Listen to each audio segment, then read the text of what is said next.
irmãos, vamos falar de mais um item da nossa missão, amém? Qual que é a missão da igreja aqui nessa terra?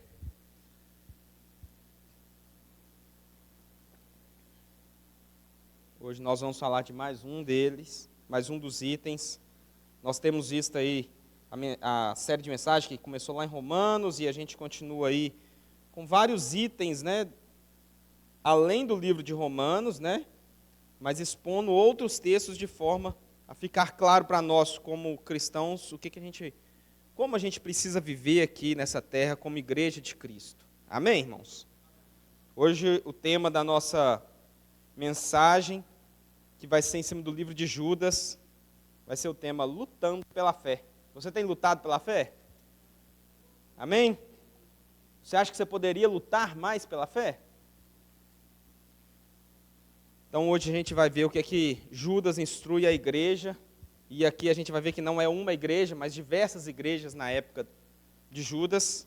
Amém? Quem já leu a carta de Judas? Uma carta pequena, né? Mas às vezes ela é esquecida, talvez por ser pequenininha, está lá no final, mas é uma carta que traz muitos ensinos para nós. Quem sabe quem escreveu a carta de Judas? O nome? Judas. Qual Judas? Judas Não. Foi uma brincadeira só para a gente gravar, tá, irmãos? O Judas mais famoso da Bíblia é o Judas Iscariotes, não é isso? Mas aí, e ele é famoso por quê? Ele não escreveu nada, mas ele é famoso por um evento, né, da traição. Então, o Judas mais famoso da Bíblia é o Judas Iscariotes.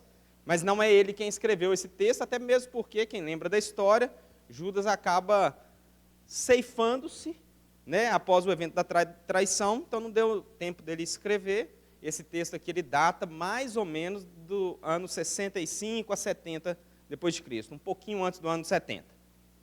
Tá? Mas aí, irmãos, vamos lá. Quem que é esse Judas?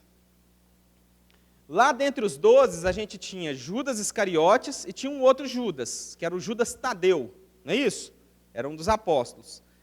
Essa é a primeira hipótese, porém menos aceita, até porque, na carta aqui, quando a gente for ler, a gente vai ver que ele cita os apóstolos na terceira pessoa do plural, tipo assim, os apóstolos, eles. Então, ele não se coloca como um dos 12. Então, dificilmente é Judas Tadeu. Mas que Judas é esse? Se a gente ler em Mateus 13, existem ali algumas pessoas que até de forma interessante, talvez eu vou falar aqui muitos não, mas talvez alguém aqui com um ensino católico maior não vai saber disso, mas vou apresentar. Não acho que é o nosso caso, mas se tiver, Judas aqui é muito provavelmente é um dos irmãos de Jesus. Sabia? Que Maria concebeu Jesus do Espírito Santo, sendo ela ainda virgem. Jesus nasceu, e depois que Maria continuou a vida, casada com José, eles tiveram alguns filhos. Dentre esses filhos a gente tem Tiago, o provável autor da carta de Tiago, e a gente tem Judas, o provável autor dessa carta. Beleza? Amém, irmãos?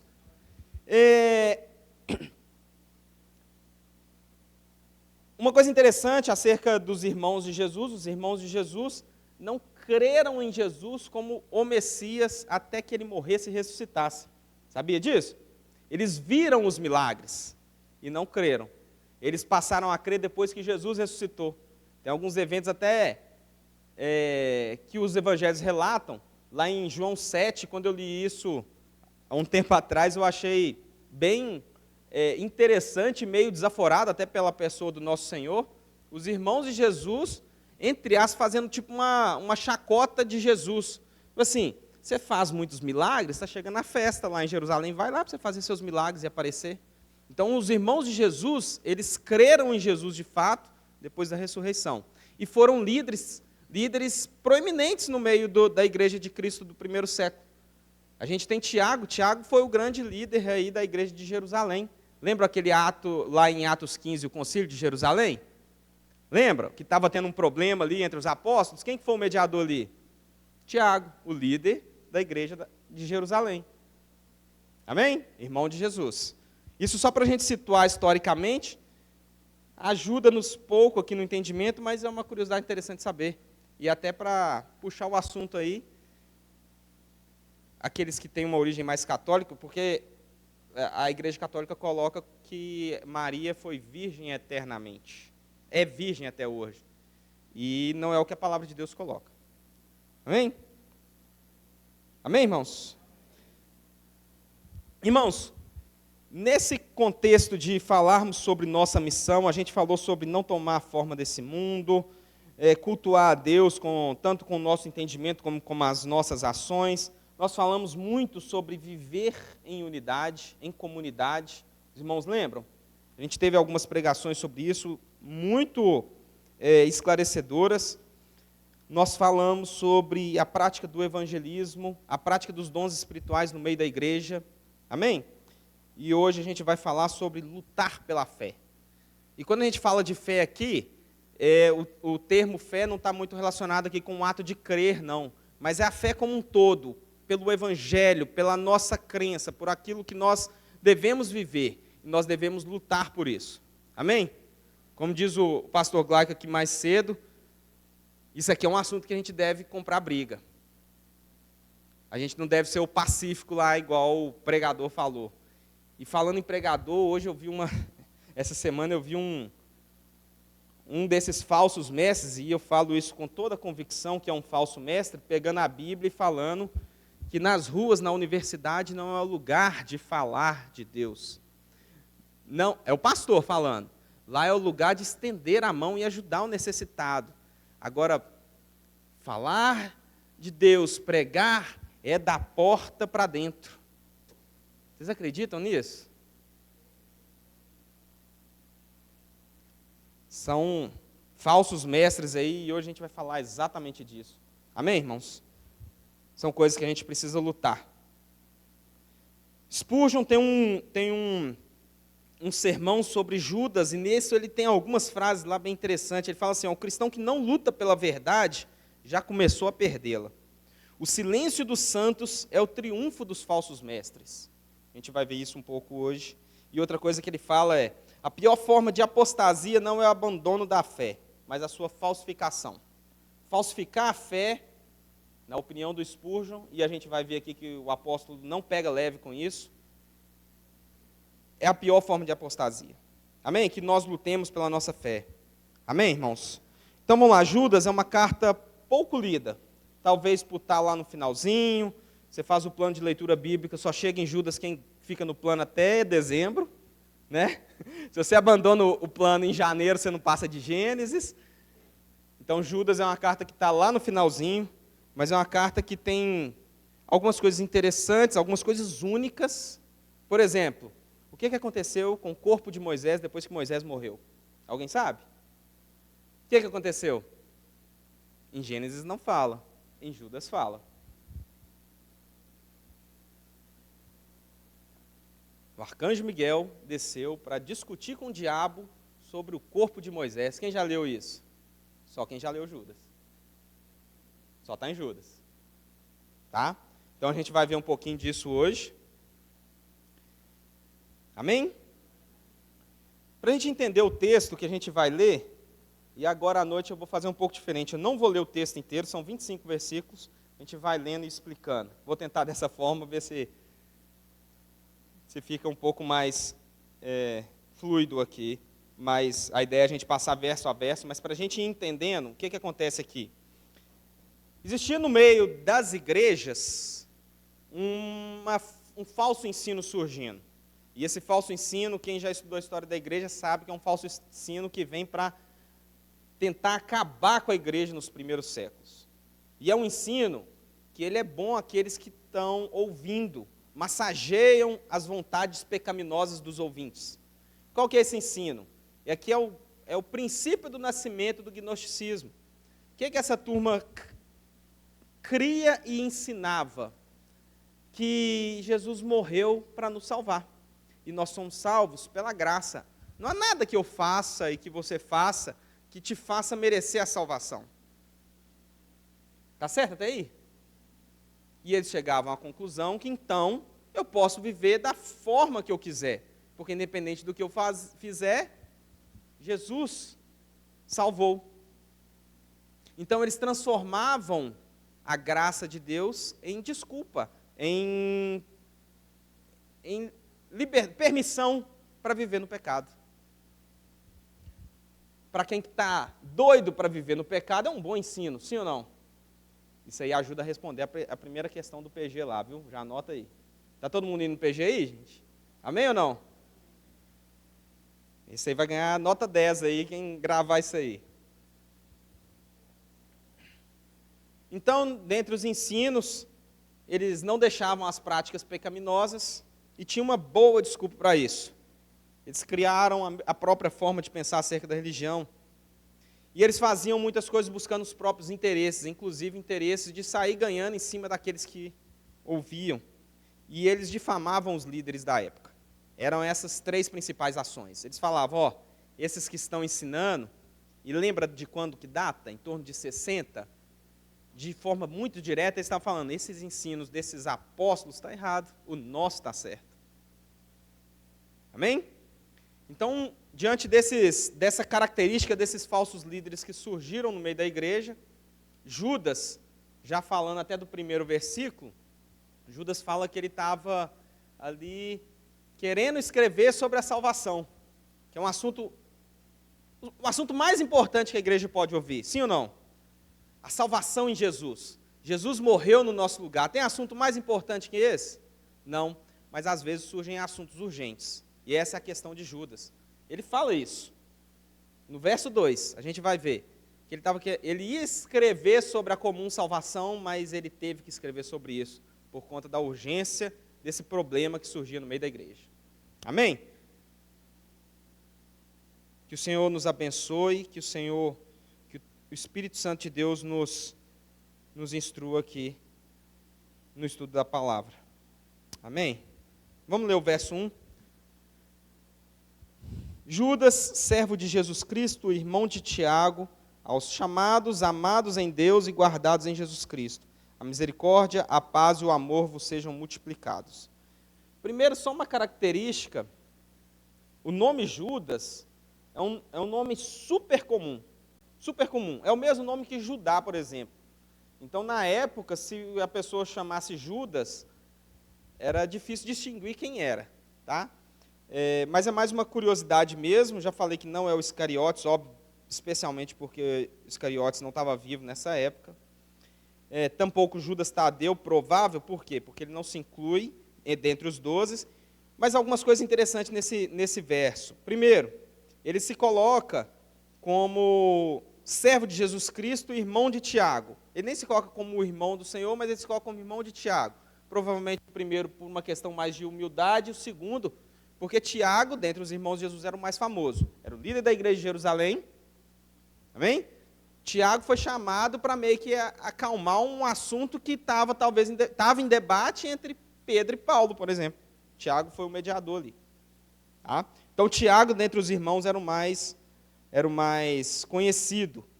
E, não sei se os irmãos certamente já perceberam, como que a carta aos Coríntios começa? Eu, Paulo, apóstolo, aos santos que se reúnem em Corinto. Como é que a carta aos Romanos começa? A igreja que se reúne em Roma. Essa carta aqui não é uma carta nominal a um lugar. Então, isso aqui já dá alguns ensinamentos para nós. Primeiro que Judas, ele era alguém que era conhecido dentre as igrejas. Amém? E o segundo ponto é que o assunto que Judas trata aqui, ele é um assunto que muito provavelmente era muito comum em várias igrejas. E esse problema estava surgindo em vários lugares. Amém, irmãos? E aqui tem uma característica literária de Judas que é interessante. Ele trabalha muito em triplos. Quando ele fala aqui, ó, Judas, servo de Jesus, irmão de Tiago, a quem? Aos chamados, amados e guardados. Aí o que ele fala? A misericórdia, a paz e o amor. Na hora que ele for dar o exemplo, ele vai dar de 3 em 3. É só uma característica da forma de escrita de Judas que, pelo menos na minha opinião, ele escreve de uma forma muito legal e fácil de entender, mesmo em assuntos mais complexos. Então, é mais uma curiosidade mesmo. quando ele fala que nós somos chamados, amados e guardados, chamados, fica muito claro ao ouvinte, é que eles foram chamados por Deus para ser parte da igreja de Cristo. Isso é uma coisa que tem que estar muito claro para nós. Você não faz parte do corpo de Cristo porque um dia você acordou com vontade de ser filho de Deus, não. Você faz parte porque um dia Jesus abriu seus olhos, Jesus te chamou. Amém? Isso tem que estar claro para nós, porque isso é uma obra muito graciosa do Senhor para conosco. Amém, irmãos? E esse é um termo que é muito repetido nas Escrituras. Amados em Deus, de forma muito clara, Deus nos amou, especialmente enviando seu Filho para morrer no nosso lugar, e guardados em Jesus Cristo. Nós podemos ter a esperança de que naquele dia estaremos com o Senhor. Por quê? Porque estamos guardados nele, naquele que não falha, naquele que tem todo o poder. Amém? Glória a Deus. A misericórdia, a paz e o amor vos sejam multiplicados. Essa é a saudação de Judas aos ouvintes. E aí começa, no verso 3, ele falando da forma que ele queria escrever, né?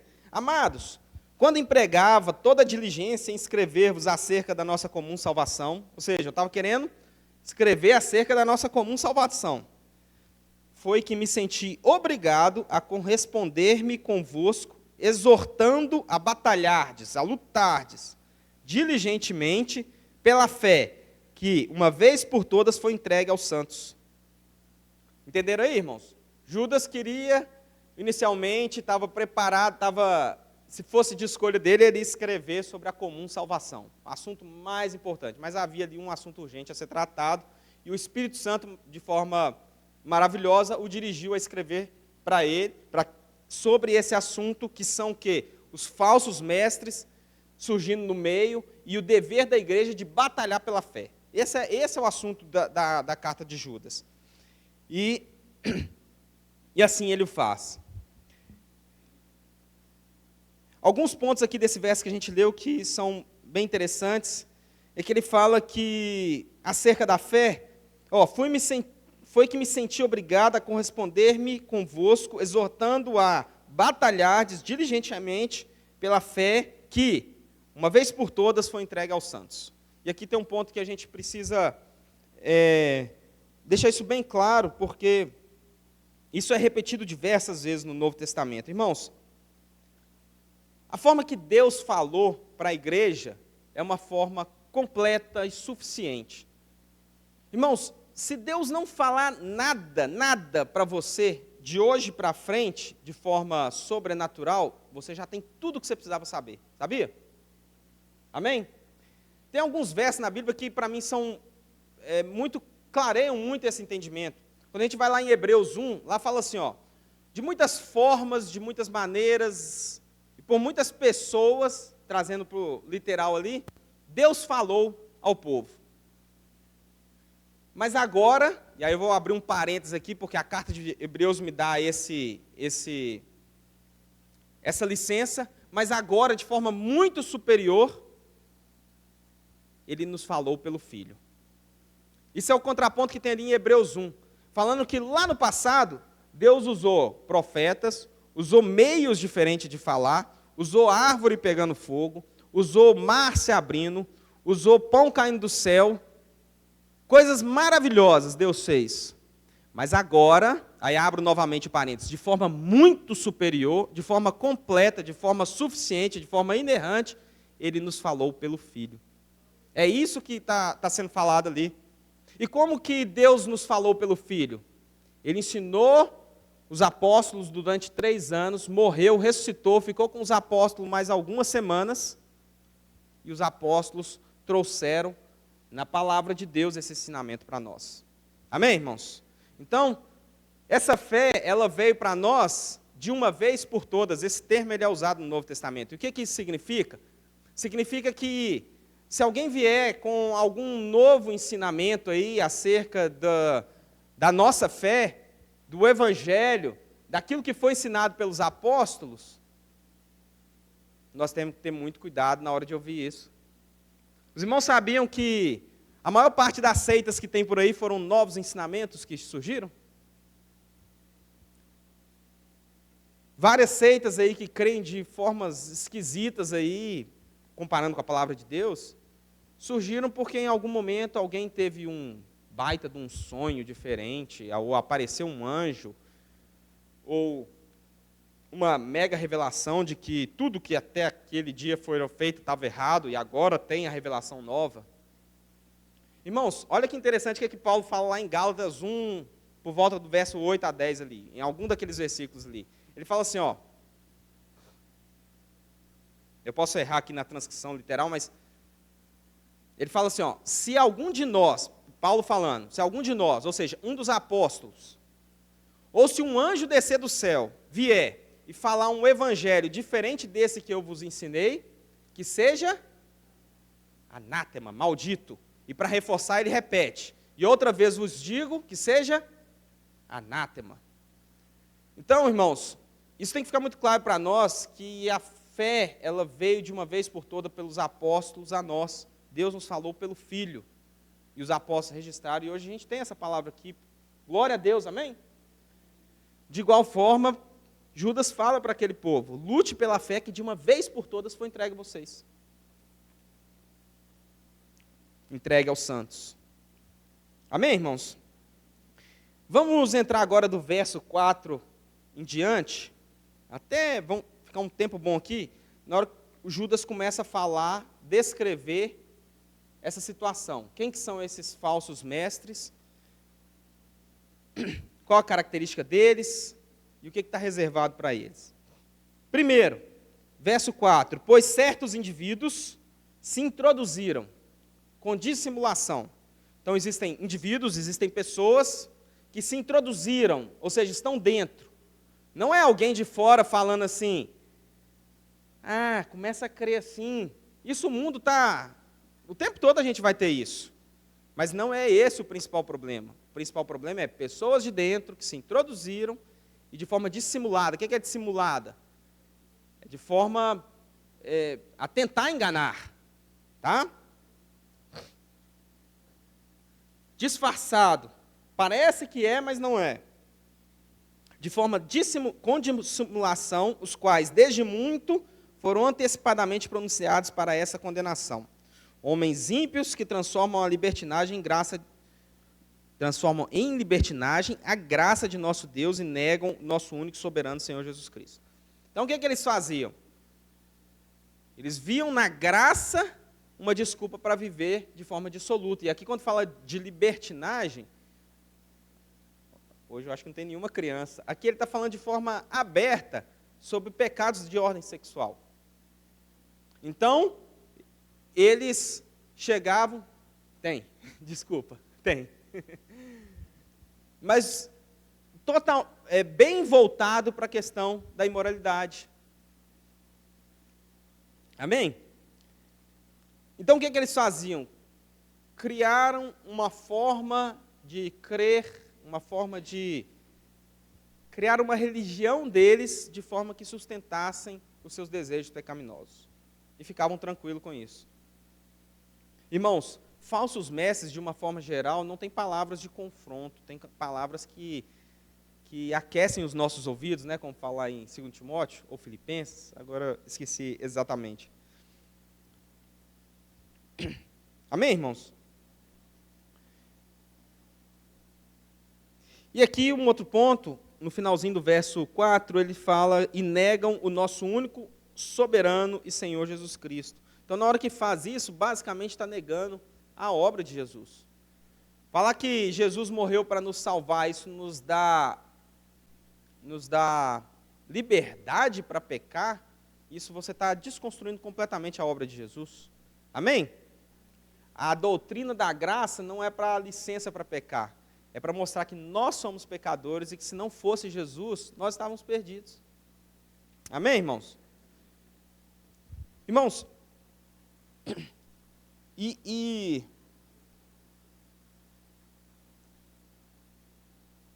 irmãos, só uma enquete que eu fiz ela de manhã e trouxe uma confusão, vamos ver como é que vai ser aqui à noite. Quem que você acha que tem mais liberdade para fazer as coisas? O cristão ou o não cristão? Isso nos ajuda a entender a doutrina do pecado. Quem que tem mais liberdade para fazer o que quer. Quem que tem mais liberdade para fazer qualquer coisa nessa vida? O cristão ou o não cristão? Quem que acha que é o cristão? Quem que acha que é o não cristão? Quem acha, está na dúvida? Falta uns 80% levantar a mão aí. Mas, irmãos, isso é bom para a gente entender a doutrina da nossa relação com o pecado e a obra de Jesus. A pergunta é para trazer confusão e a gente tentar pensar juntos mesmo, tá, irmãos? Mas, já trazendo a resposta antes da explicação, o cristão tem liberdade.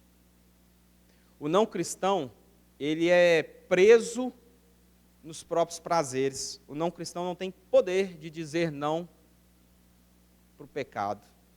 Ele não tem poder de escolher contra o pecado. Ele, inclinado a pecar, ele escolhe pecar sempre. Amém? O não cristão, ele tem um poder. Quando Jesus morre no nosso lugar e nós recebemos o Senhor como Salvador, a culpa do nosso pecado ela é toda imputada em Jesus. Glória a Deus por isso, irmãos. Irmãos, vocês pecaram hoje? Sim. Alguém pode estar falando assim, eu acho que não. Tá, vou ajudar. Você pecou essa semana? É muito provável que você pecou hoje bastante. Mas a culpa, se você crê em Jesus, a culpa do seu pecado que você pecou foi imputada em Jesus lá na cruz. Você vai estar diante de Deus sem culpa por esse pecado, porque crê em Jesus. Amém? Não é porque você crê em Jesus que agora você tem uma vida que te torna apto a estar diante de Deus, porque agora você passou de uma posição de que não pecava e agora não peca mais. Não é isso. O negócio é que a culpa do pecado foi para Jesus, mas você recebeu um negócio que aí é só filho de Deus que tem. A sua relação com o pecado antes era de escravidão. O pecado batia a porta e você era alvo dele. Sempre. Agora, como filho de Deus, Deus te deu poder para lutar contra o pecado, na força do Espírito Santo. Amém? Então, o não cristão não pode não pecar.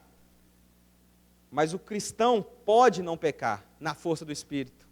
Amém? O cristão tem a liberdade de falar, a minha carne se inclina para aquilo, mas no poder do Espírito eu não vou fazer aquilo. Glória a Deus, o cristão é livre. O cristão não está debaixo da escravidão do pecado, assim como aquele que não tem o Espírito Santo está. Amém, irmãos? A diferença é que, às vezes quem falou assim, não, o não cristão tem mais liberdade, é porque a gente pensa nos mandamentos, né? Não pode isso, não pode aquilo, e a gente tende a falar assim, então eu não posso as coisas. Mas a grande diferença é que nós podemos não pecar. Nós somos livres pelo poder do Espírito. Amém, irmãos? Glória a Deus por isso. Irmãos, aí mais uma vez, agora no verso 5, a gente vai ver,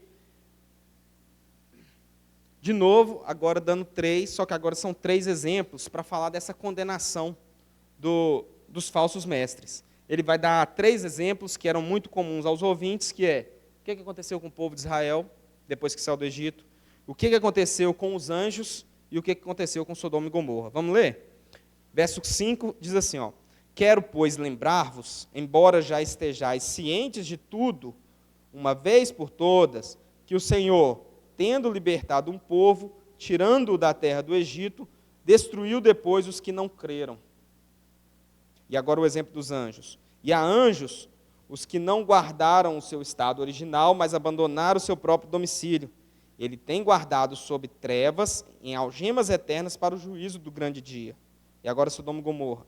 Como Sodoma e Gomorra e as cidades circunvizinhas, que, havendo se entregado à prostituição, como aqueles seguindo após outra carne, são postas para o exemplo do fogo eterno sofrendo punição. Então ele dá 3 exemplos, e qual que é a ideia aqui de Judas na argumentação dele? Olha só, falsos mestres, vocês estão vivendo dessa forma aí. E para vocês a condenação já é certa. Daqui a pouco ele vai dar mais outros 3 exemplos. A condenação já é certa. Olha o que Deus fez. Primeiro o povo de Israel no Egito. De forma graciosa, Deus tira o povo de Israel do Egito. Os irmãos sabem quantas pessoas que saíram do Egito? Livro de Números. Mais ou menos. 100 pessoas? 500? 1.000? 10.000? Quantas pessoas? Mais ou menos 600.000 pessoas. Homens em idade militar. Isso dá mais ou menos talvez umas 3 milhões de pessoas. Saíram do Egito.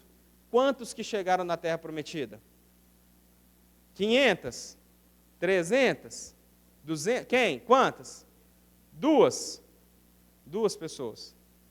E de forma muito clara, o texto bíblico fala que foi pela incredulidade deles. Pela incredulidade deles, Deus castigou e não os permitiu chegar na terra. E esse é o argumento que Judas está falando aqui. Olha aqui, ó, esse povo aqui eu tirei graciosamente de lá, eles não creram e eles não chegaram lá, porque eles não creram. Deus castigou. Amém? O próximo exemplo, os anjos, os que não guardaram o seu estado original. Então, os anjos que estavam no céu tinham um estado original de estar próximo a Deus, viver com Ele. Maravilha. Sim? Mas abandonaram o seu próprio domicílio. Ele tem guardado sob trevas em algemas eternas para o juízo do grande dia. Então, anjos que tinham uma posição e queriam algo diferente daquela posição. Queriam o lugar de Deus. Para eles está guardado o juízo também. Outro, Sodoma e Gomorra e as cidades circunvizinhas, que, havendo se entregado à prostituição, como aqueles seguindo após outra carne, esse daqui é uma referência clara, em especial para os ouvintes, muito clara. O que é seguir após outra carne? Tem a carne original, eles não querem a carne original, eles querem outra carne. Para os ouvintes isso era muito claro, talvez o termo para nós fique um pouco difícil de entender, mas aqui é uma referência clara ao pecado do homossexualismo. Então eles, Sodoma e Gomorra, tendo a forma original, não queria a forma original, seguindo após outra carne, foram condenados. Irmão, se a gente lê o que é que acontece lá em Sodoma e Gomorra, é um negócio... A Fernanda, minha esposa, sempre levanta um assunto comigo, parece que é recorrente. Será que hoje não está pior do que estava em Sodoma e Gomorra? Eu, quando leio Sodoma e Gomorra, eu fico abismado.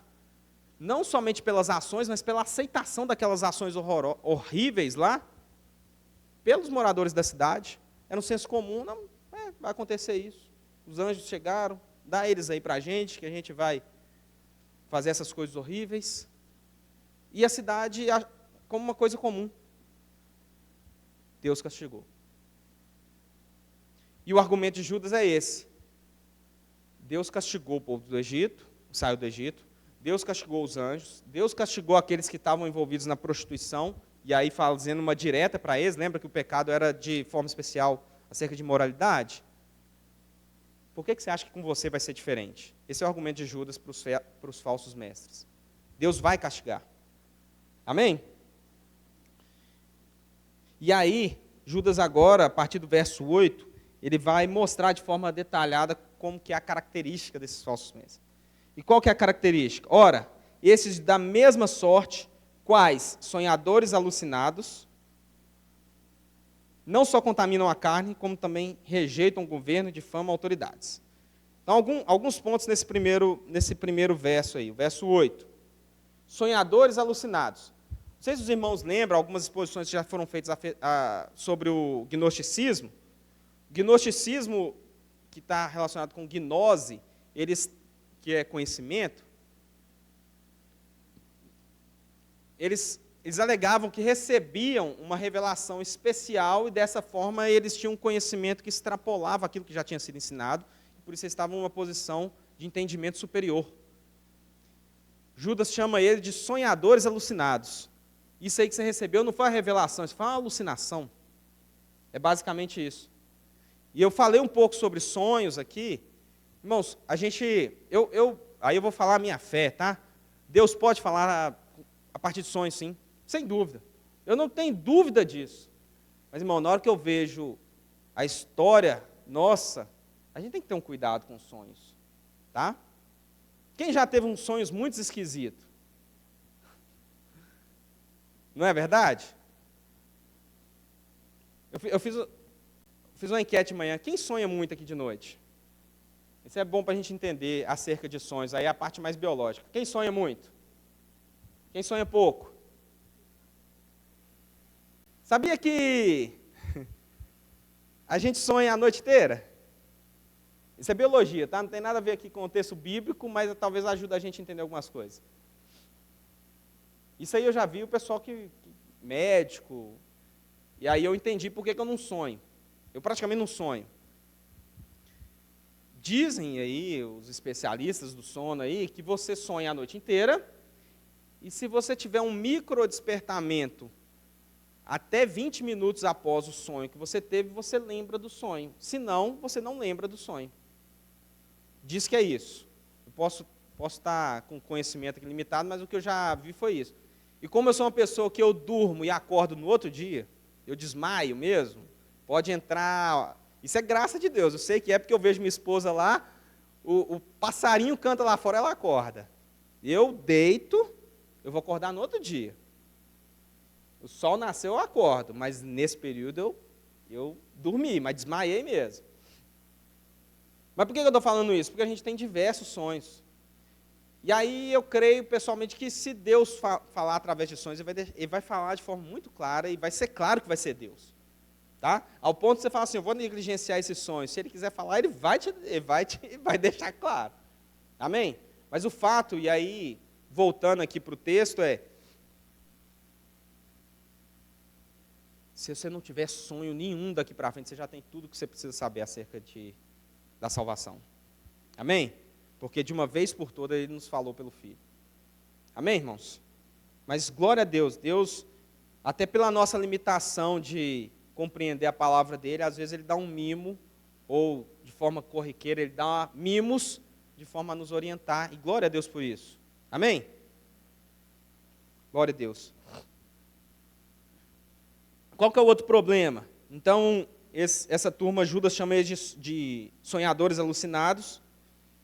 Não só contaminam a carne, falam da vida libertina deles, como também rejeitam o governo e difamam as autoridades. Eles falavam mal das autoridades. E lembra que eles eram praticamente contemporâneos dos apóstolos? Eles estavam falando mal dos apóstolos que viveram com Cristo, que viram Cristo face a face. O ensino dos apóstolos. Amém, irmãos? Irmãos, o que seria equivalente para nós aqui o falar mal dos apóstolos? Porque eles estavam lá contemporâneos com os apóstolos e parece ser uma afronta muito grande, né? Estou vendo aqui, ó, Pedro viu Jesus, ficou anos com Jesus, viu Jesus, o principal, né, pelo menos para fortificar a fé naquela época, viu Jesus ressurreto. E ensinou essas coisas que Jesus ensinou. Mas Pedro é mais ou menos. Eu tive um sonho, nesse sonho eu tenho um conhecimento superior, e esse meu conhecimento é bom, olha só. E começava a pregar no meio da igreja. É mais ou menos isso que estava acontecendo. Os irmãos conseguiram entender? Então, mas para nós, há algo similar. A gente não consegue fazer pessoalmente uma afronta a um apóstolo, uma afronta a um ensino apostólico.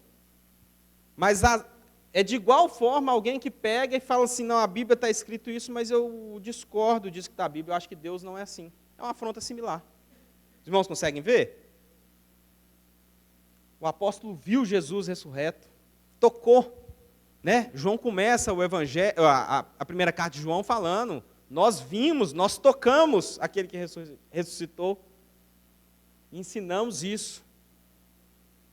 Então, pegar a palavra de Deus e falar assim, não, mas isso daqui, a Bíblia está assim, eu entendi, a interpretação é essa mesmo, mas eu discordo disso aqui. É a mesma forma é uma forma similar de afrontar e de difamar o ensino de Deus. Amém, irmãos? E agora começa um ponto interessante, verso 9. Ele vai mostrar um exemplo aqui, e esse exemplo é no intuito de mostrar que a forma com que os falsos mestres difamavam os apóstolos, irmãos, eu vou falar, esse verso 9, verso 10, ler ele não é fácil de entender, tá? Então, vamos prestar bastante atenção que ele tem uma mensagem interessante. A forma com que eles difamavam os apóstolos era uma forma muito prepotente desses falsos mestres. Tá? Olha o que fala no verso 9. No 9. Contudo, o arcanjo Miguel, quando contendia com o diabo e disputava a respeito do corpo de Moisés, não se atreveu a proferir juízo infamatório contra ele. O arcanjo Miguel não se atreveu, não foi atrevido o suficiente a colocar um juízo infamatório contra o diabo. É isso que está falando aqui. Tá? Não se atreveu a proferir juízo infamatório contra ele. Pelo contrário, disse: o Senhor te repreenda. Olha só, irmãos. Vamos fechar o argumento, depois eu explico um pouco sobre o texto. Qual que é o argumento aqui? Quem que é o arcanjo Miguel? Lá no Antigo Testamento, coloca o arcanjo Miguel como um dos seres mais supremos, lá do céu. É como se fosse o chefão dos anjos, alguma coisa nesse sentido. Em Daniel fala que é um ser supremo. Né? E quem que é o diabo? De tudo que está listado na Bíblia, é a pior coisa que existe. Sim ou não? É o pior ser que existe. Beleza? Qual que é o argumento de Judas aqui? Ó? Olha só, o arcanjo Miguel, Deus está aqui. O arcanjo Miguel, depois, dentre os seres que a gente conhece, é o que está em mais alto nível. E o diabo é o pior de todos. Até o arcanjo Miguel, na hora de repreender, ele não jogou um juízo infamatório. Ele falou assim: que o Senhor te repreenda. Esse é o argumento de Judas. Agora vocês não são nada. Vocês estão pegando os apóstolos que viram Cristo e está difamando eles de forma direta, de forma imprudente. Os irmãos entenderam? Então o argumento dele era para ele se colocar no lugar deles e para eles não difamarem aqueles que Deus levantou. Amém, irmãos? Verso 10. Talvez outro difícil de entender. Olha só. Vamos dar uma pausa no 10 só para a gente entender isso daqui. Depois a gente continua a argumentação. Os irmãos já tinham visto esse negócio de o arcanjo Miguel brigar com o diabo acerca do corpo de Moisés? Quem já tinha visto? Quem já tinha lido e não tinha entendido? Da forma que eu falei aqui, eu vou direcionar algumas respostas. Mas olha só, sabe onde está escrito isso? Provavelmente em um livro apócrifo chamado A Ascensão de Moisés. Por que é provavelmente? Porque esse livro hoje a gente não tem... O que a gente tem de trecho desse livro não fala sobre isso. Ninguém tem isso.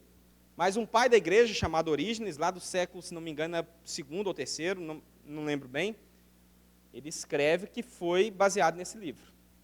Tá?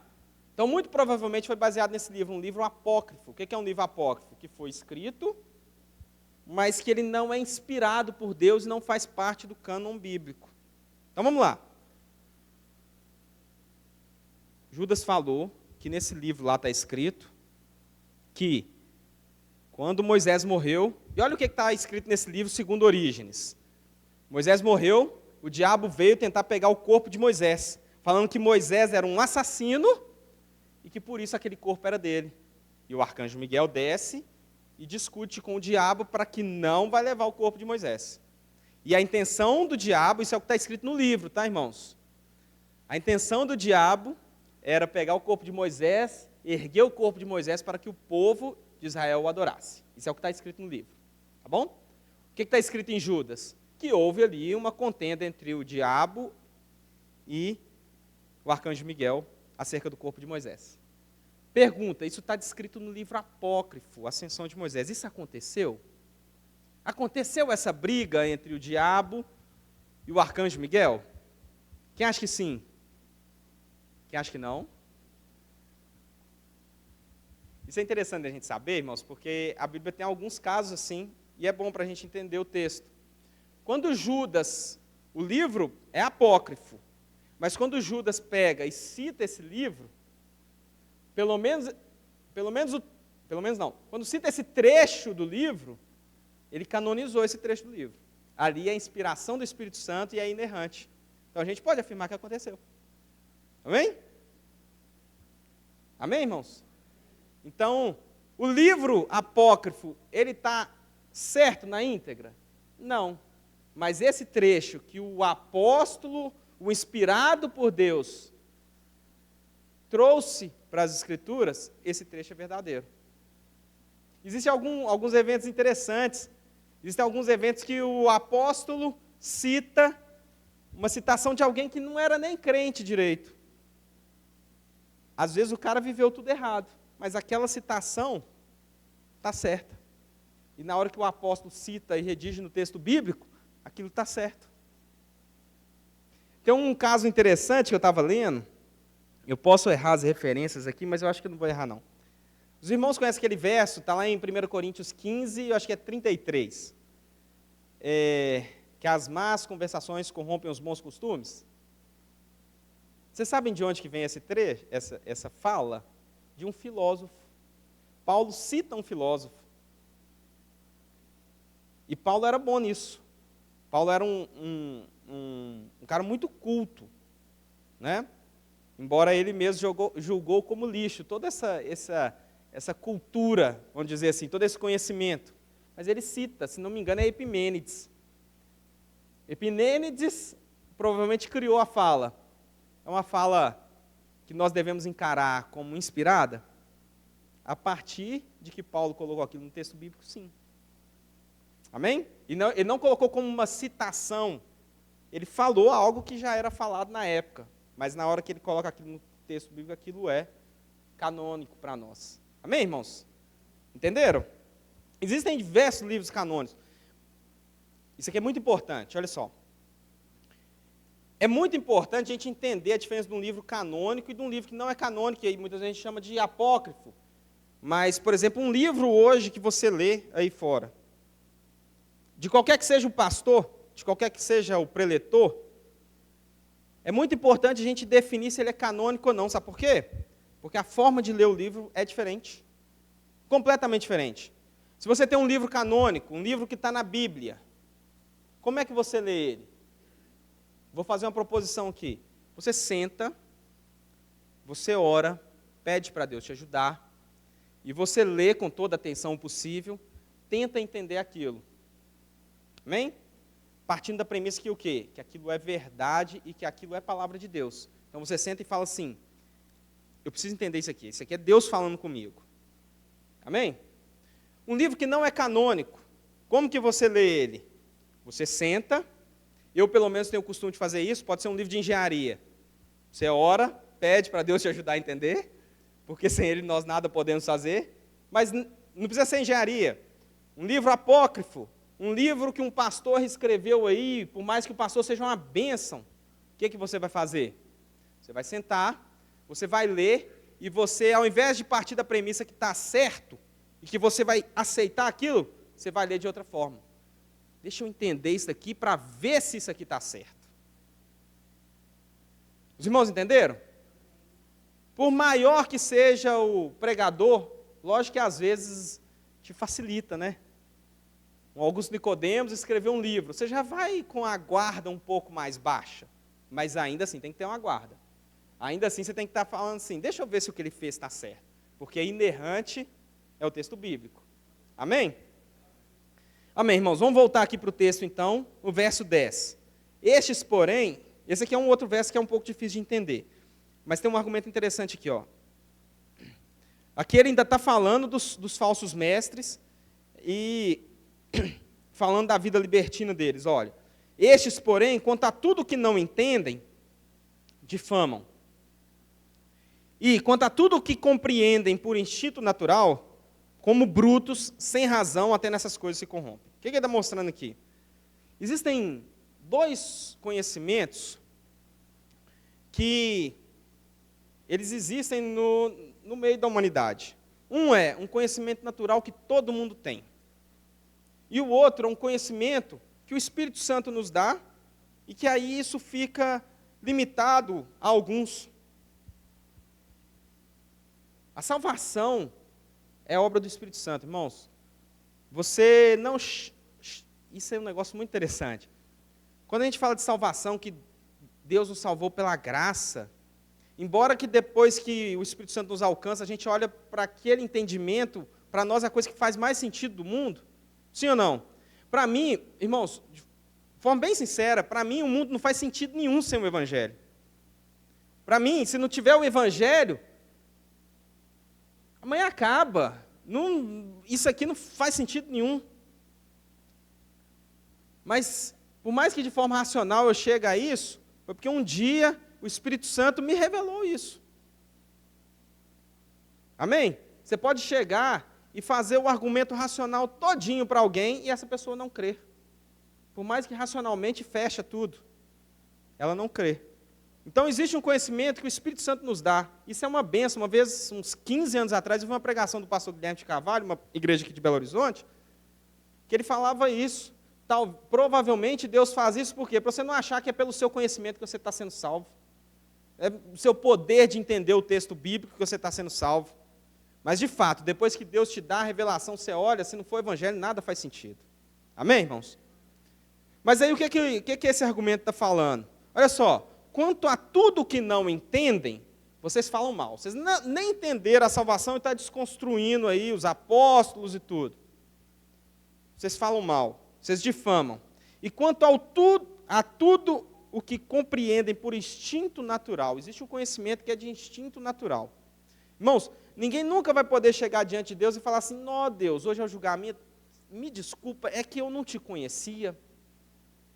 Me desculpa, eu acreditava que você não existia.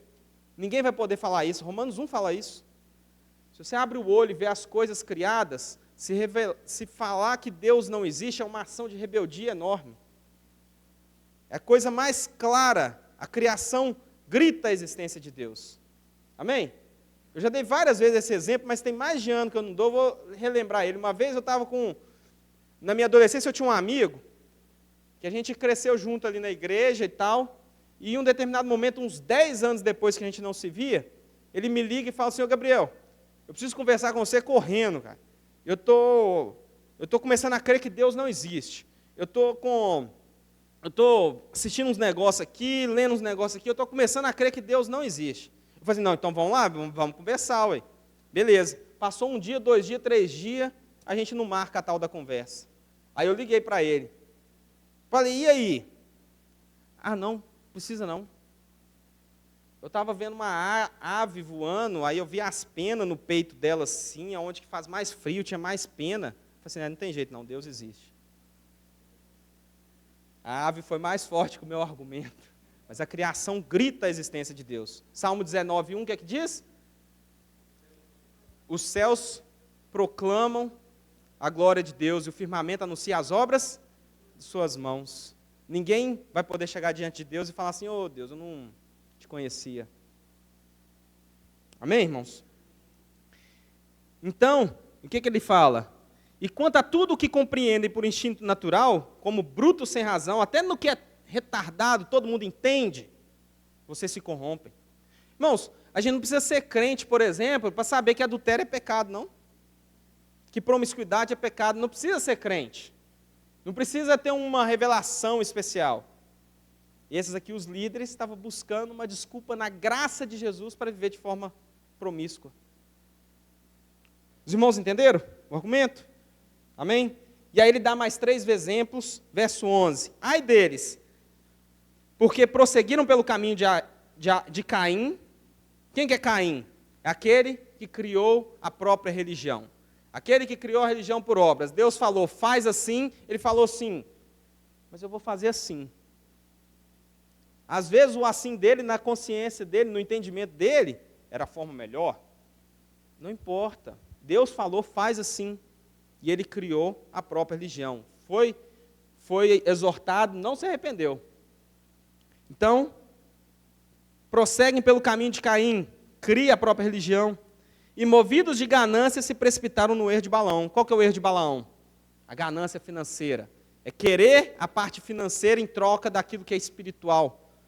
Me dá um dinheiro, né, que você vai ser abençoado. Me dá um dinheiro que eu vou proferir uma bênção sobre você. Característica dos falsos líderes do primeiro século é muito diferente de hoje em dia, sim ou não? Não. Os princípios são os mesmos e Judas parece que está escrevendo no ano de 2025. Amém?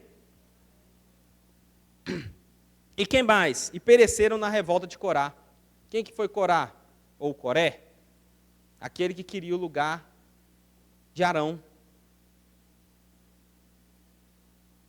não foi levantado para isso, mas queria ter aquele status.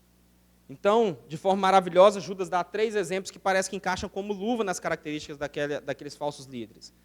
Queriam viver, criaram uma forma de crer exatamente do jeito que eles queriam, não da forma que Deus ensinou, movidos de ganância e querendo o lugar daqueles que Deus levantou. Amém, irmãos? E aí ele dá exemplos, busca na natureza aqui exemplos. O que são esses falsos líderes? São como rochas submersas. O que são rochas submersas? É aquela que na hora que você estiver navegando, seu barco vai bater e vai cair, vai afundar, vai naufragar. Então é aquele que às vezes parece que não, mas é extremamente perigoso. Extremamente perigoso. O que mais que eles são? Eles são como rochas submersas em vossas festas de fraternidade, banqueteando-se juntos sem qualquer recato, pastores que a si mesmos se apacentam. Era muito comum no primeiro século, e a gente vê algumas igrejas com isso, especialmente lá em 1 Coríntios 11, que a festa, a reunião, a festa de fraternidade, era uma festa mesmo. Quando fala em ceia lá em 1 Coríntios, não era um período do culto que tinha um suco de uva com um pedaço de pão. Eram dias de festa. Qual que era o problema lá? A turma estava entornando. Então, aos poucos, foi deixando de ser como diz, uma cultura da igreja do primeiro século, essas festas que abrangiam não somente o ritual da ceia, mas uma festa que era muito maior do que isso. Por quê? Porque aí foram acontecendo essas coisas. Lá em 1 Coríntios 11, quem tiver curiosidade, pode ver lá os problemas dos ricos, comendo antes dos pobres, bebedeira, e por aí vai. Pastores que a si mesmos se apacentam. Qual que é a função de um pastor? Cuidar das ovelhas. Amém? De quem que esses falsos líderes estão cuidando? De si mesmos. Pastores que usam as ovelhas para o seu próprio bem. Muito diferente de hoje em dia, não é? Parece que Judas escreveu essa carta essa semana. Nuvens sem águas impelidas pelo vento. Nuvens sem água. Você vê a nuvem e fala assim, vai vir a chuva. Sem água. Não serve para nada. Árvores que em plena estação de fruto não dá fruto. Não serve para nada. Ondas bravias do mar, e aí ele dá mais alguns exemplos. Vamos passando. Quanto a estes, verso 14, foi que também profetizou Enoque. Aqui tem uma segunda parte do texto que Judas vai citar um livro não canônico, um livro apócrifo. Quem foi Enoque? Gênesis 5 fala quem foi Enoque. Um homem que andou com Deus ao ponto de que Deus o levou. Ele não conheceu a morte. Glória a Deus. Mas são esses os detalhes que dão ali. Não dá muito mais detalhe. E aí Judas aqui traz alguns detalhes. Fala que Enoque, a gente vai ler, Enoque fez uma profecia. E fez uma profecia contra os falsos mestres, os falsos ensinos. E essa profecia era o quê? Era de condenação para aqueles que faziam esses falsos ensinos. Então, qual que é o argumento de Judas aqui? Olha? Até Enoque, contemporâneo de Adão, parece que pela genealogia ali, Enoque viveu 300 anos junto com Adão. Enoque é pai de Matusalém. Matusalém todo mundo lembra, né? Enoque viveu em torno de 300 anos junto com Adão. O que ele está falando? Desde o princípio já foi profetizado. Aqueles que ensinam coisas erradas no meio do povo de Deus serão castigados. Amém? E aí o raciocínio aqui é o mesmo, só que há uma diferença que esse texto aqui a gente tem. O livro de Enoque tem esses trechos aqui, tem ele em aramaico, em grego e em etíope. Então, tá fácil. Se quiser estudar um pouco mais, é um livro que é apócrifo, tem um monte de loucura nesse livro, um monte de criatura esquisita, um monte de coisa inventada. Não foi escrito por Enoque, embora trate algumas coisas da história de Enoque. Tá? Eu estou trazendo isso por quê? Porque tem uns falso mestre, o pastor chamou de caído falábil, que traz esse livro como a principal literatura que motivou Jesus e os apóstolos. É uma fala dele. Aí traz aquela fala, aquela argumentação bonita, com aquele incenso e aquela coisa toda, engana os incautos. Então é um livro que tem uma série de loucuras, quem quiser estudar, fique à vontade, mas que grande parte é pura invenção, foi escrito ali em torno de 100 a 200 anos antes de Jesus, não foi Enoque que escreveu, embora ele se intitula como de Enoque, mas traz algumas coisas ali, e que Judas, ao citar essa profecia, que só está nesse livro, se não me engano é Enoque 1:9, lá está escrito essa profecia, quando Judas cita, a gente pode falar, não foi Enoque que escreveu, mas foi Enoque que falou isso, porque Judas está falando. Tá bom? E foi Enoque lá na época. E o que diz esse texto? Quanto a esses, foi que também profetizou Enoque, o 7º depois de Adão, dizendo, eis que veio o Senhor entre as suas santas miríades, para exercer juízo contra todos e para fazer convicto todos os ímpios, acerca de todas as obras ímpias que impiamente praticaram e acerca de todas as palavras insolentes que os ímpios pecadores proferiram contra ele. Os tais são murmuradores, descontentes, andando segundo as suas paixões. A sua boca vive propalando grandes arrogâncias, são aduladores dos outros por motivos interesseiros. Então isso já foi profetizado lá por Enoque. Amém? E agora ele muda de página, agora ele passa a falar qual que é o seu dever, como igreja verdadeira de Cristo, você que foi chamado, amado, alcançado pelo Senhor. E agora? Entendeu quem que é o falso mestre? E agora, qual que é o seu dever? Vós, porém, lembrai-vos das palavras que anteriormente proferida pelos apóstolos de nosso Senhor Jesus Cristo. Irmãos, somos uma igreja apostólica. Nós estamos firmados na doutrina dos apóstolos. Por quê? Porque foram eles que viram Jesus.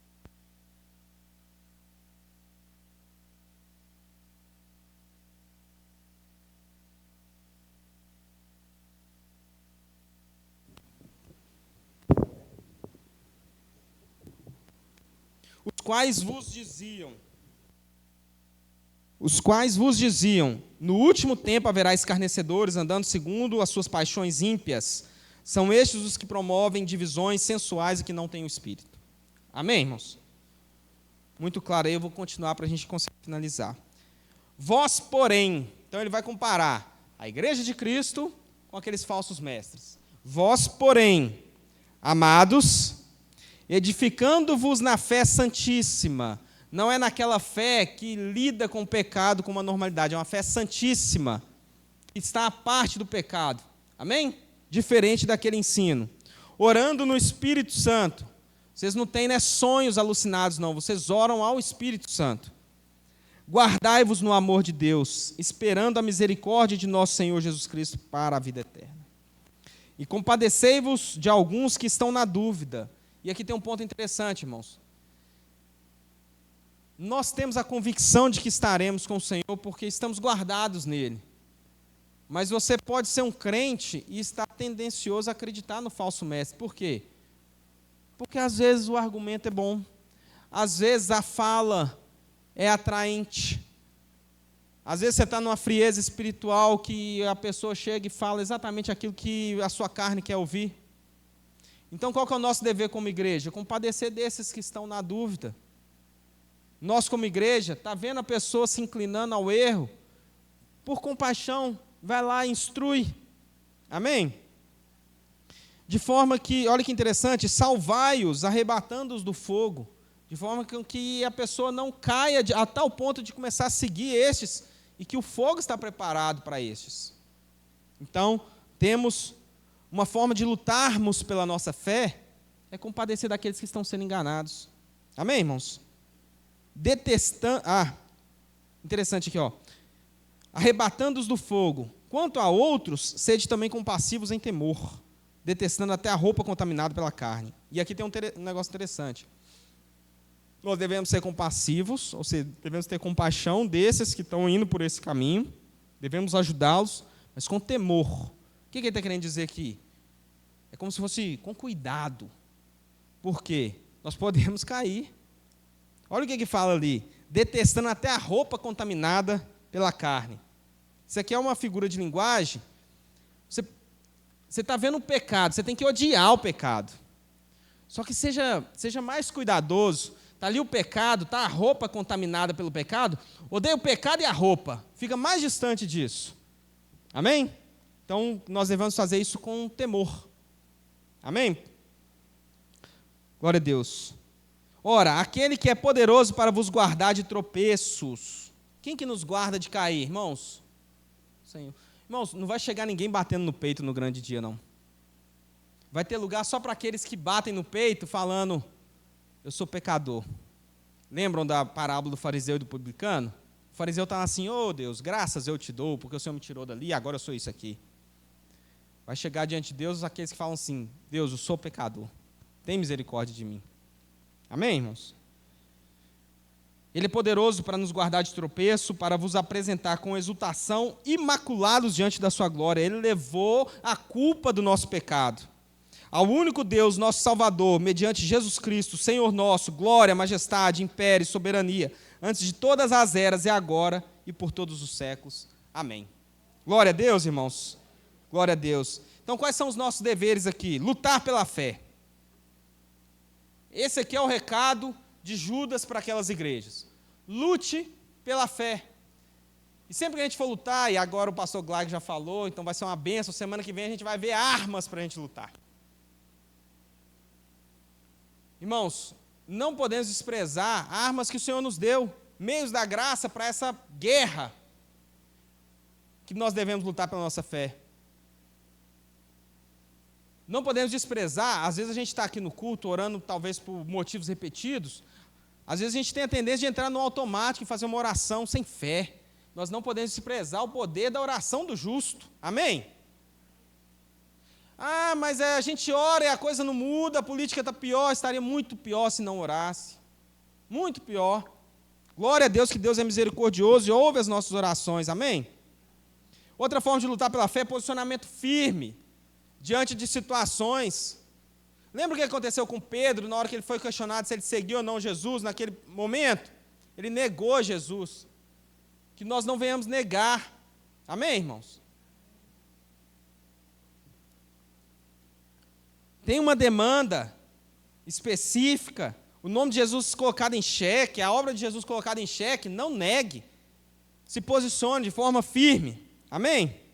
Exercer a nossa missão, viver em comunidade cristã. Irmãos, isso é muito importante. Eu falei isso de manhã, vou falar aqui. Isso daqui é algo maravilhoso que Deus criou para nós, a igreja de Cristo. Isso daqui é uma blindagem contra falsos mestres, sabia? Se eu estiver falando tudo errado aqui, o pastor Gleck vai me chamar no canto ali, o irmão Daniel, outros irmãos aqui na igreja. Glória a Deus pelo corpo de Cristo, amém? Glória a Deus por aqueles que estão caminhando na fé para chegarmos diante do Senhor um dia juntos. Amém? E lute pela sua fé individual. Ore ao Senhor. Tenha disciplinas de buscar o Senhor, de procurar ser cheio do Espírito Santo. Amém, irmãos?